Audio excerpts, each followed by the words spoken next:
Bonjour mes braves, nous sommes au mois d'octobre, un mois qui nous parle à toutes car c'est un mois qui est dédié à la sensibilisation au dépistage du cancer du sein. Nous avons tous et toutes déjà été confrontés à cette maladie qui est la première cause des décès par cancer chez les femmes. Pour ma part, j'ai perdu ma maman d'un cancer du sein, ses amis, des connaissances et plus récemment une amie intime, une sœur, José. Le décès de José m'a particulièrement marqué parce que José avait mon âge et des enfants, dont une fille qui a l'âge d'un de mes enfants. Mais surtout, José n'avait pas d'antécédent familial. Donc, dans toute sa lignée maternelle et paternelle, personne n'avait été diagnostiqué ou décédé de cette maladie. J'ai eu la chance de partager intimement les derniers moments de José et nous avons donc eu l'occasion de parler longuement et sans tabou de la maladie. Je ne suis pas sortie de cette épreuve pareille, donc ça m'a beaucoup appris. Et aujourd'hui, je souhaite comme ça rendre un hommage à toutes ces lionnes qui se sont battues corps et âme contre cette maladie et qui malheureusement sont décédées beaucoup trop tôt pour certaines.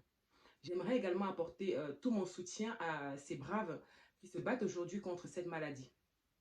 Le moral et l'état d'esprit sont des piliers dans ce combat. Je sais que ce n'est pas toujours évident. Alors je sais, non, je n'ai pas la prétention de dire que je sais, parce que pour ne pas être passé par là, je ne peux vraiment pas mesurer le poids de ce que vous vivez. Donc je sais que je pense que ce n'est pas évident tous les jours, mais essayez de garder une attitude positive, l'esprit positif et la foi. Accrochez-vous et battez-vous. Je vous envoie toutes les ondes positives. Pour nous qui avons la chance de ne pas avoir cette maladie, la prévention est de rigueur.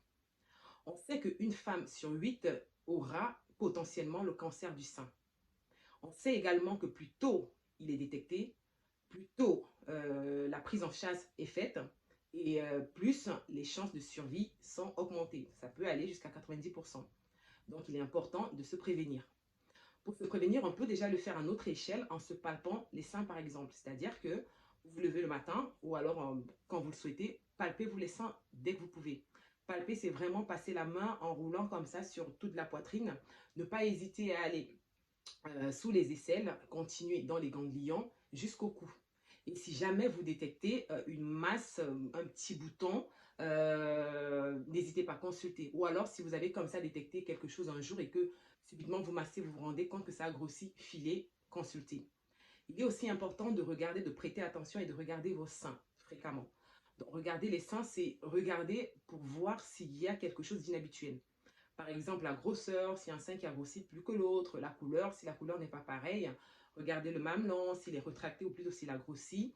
Il est aussi important d'être attentif si vous avez des sensations de douleur ou de tiraillement dans le sein qui sont inhabituelles. Voilà, par exemple, vous avez cette sensation en dehors des moments des règles ou de l'approche des règles. Il faut que ça vous alerte.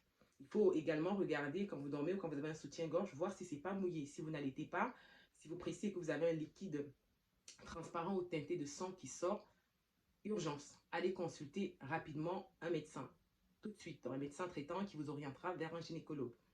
Voilà. Et aussi, si vous remarquez que vous maigrissez sans explication, vous ne faites pas de régime et que vous êtes en train de perdre le poids, allez consulter. Il est aussi important de se faire dépister. Donc, en France, par exemple, pour les femmes à partir de 50 ans pardon, la mammographie, elle est conseillée, elle est même vivement conseillée tous les 2 ans. Tous les 2 ans, pardon. Et c'est une consultation qui est totalement prise en charge par la sécurité sociale.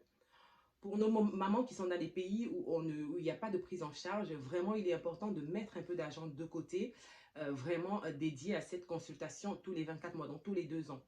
Il vaut mieux aller vous faire consulter, vous faire dépister, voir que vous n'avez rien, ou alors d'être pris en charge tôt que d'attendre que d'être malade, donc que les symptômes soient nombreux et donc que la maladie se soit probablement propagée pour aller consulter et voilà, dépenser des fortunes pour se faire soigner.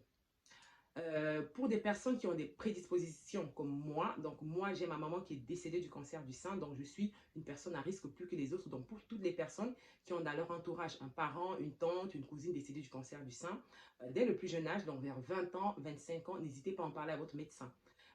Il vous orientera comme ça vers un gynécologue qui adaptera le suivi en fonction de votre situation. C'est très important.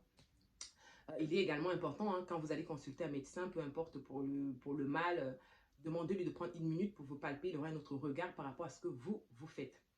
La prévention passe aussi par l'adoption d'une bonne hygiène de vie. Alors, une bonne hygiène de vie, pourquoi? Parce que l'obésité est l'un des facteurs de risque pour cette maladie. Donc, adopter une bonne hygiène de vie, c'est pratiquer une activité sportive régulière, donc journalière. Et n'hésitez pas à marcher, aller en salle de sport pour ceux qui peuvent pas. Trouver toujours une occasion pour marcher 5, 10 minutes, 15, 20 minutes par jour. C'est très important. Il est aussi également important pour maintenir une bonne hygiène de vie, de bien s'alimenter. Une bonne alimentation, c'est bien évidemment une alimentation pauvre en sucre, en gras et en sel, mais riche en fruits et légumes. Voilà, c'est très important de maintenir la ligne. Adopter une bonne hygiène de vie également, c'est limiter la consommation d'alcool et de tabac qui malheureusement aussi sont des facteurs de risque pour la maladie. Donc en adoptant ces comportements dès le plus bas âge, ou alors là, on prévient également comme ça nos filles, nos enfants contre cette maladie-là. Donc, ça concerne aussi, ces mesures de prévention concernent aussi les hommes, car oui, malheureusement, ils sont également touchés par le cancer du sein, même s'ils ne représentent que 1%, moins d'1% du nombre de patients atteints de cette maladie, ils sont quand même touchés. Donc, en France, par exemple, par an, on a un peu plus de 500 hommes qui sont diagnostiqués de cette maladie.